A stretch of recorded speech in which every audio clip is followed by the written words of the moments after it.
Salamu alaikum. Ina wunin ku? Kai, dawo da kanan. To, ina wunin ku? Kai, ba wannan me yake tafa da kai? Lafiya? Kai, ka san ka biyo ta wannan jejin mu barayi ne. To, ku je mini yan fashi. Dan fashi ne mu. To. Ina kuɗi? To, da satin da ya wuce ne. Na kai maraki na Laraba tun daga talar kwali.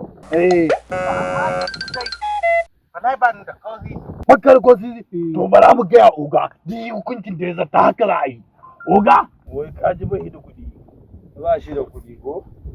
Ko a kashe shi a yanka shi a yanka shi kawai. Kai ya ina so. Ya. Amadu. Jauro. Amadu. Makocina ne. Amadu da man kai ne shugaban yan fayin nan? Ni ne Jauro. Abu bai yi kyau ba. Dole Jauro sai na yanka ka. Amadu. Kawai dole za ka je gida ka tona min. Da ya kaji Amadu ba kuɗi kake ba. Kuɗi nake so da rana. Dole a yi Jauro. Yana ki ko Amadu kai kutar. Ka ga yi? Dan kutalin nan. Haka.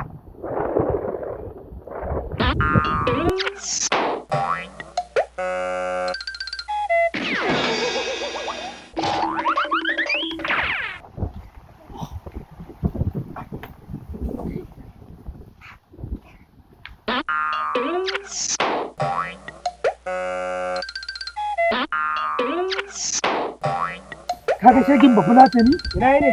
Wai sani. Ai billahi da ziyada mu To kai gawa kuma san waye? Wani Makocina ne. kuma ya gani dole a kashe shi. Yadda aka yana gurna wani guri ya buya. Ni na san Jauro wawa ne. Ko? Ina kiran sunan shi zai amsa. Allah. Bari ka gani. Bindi.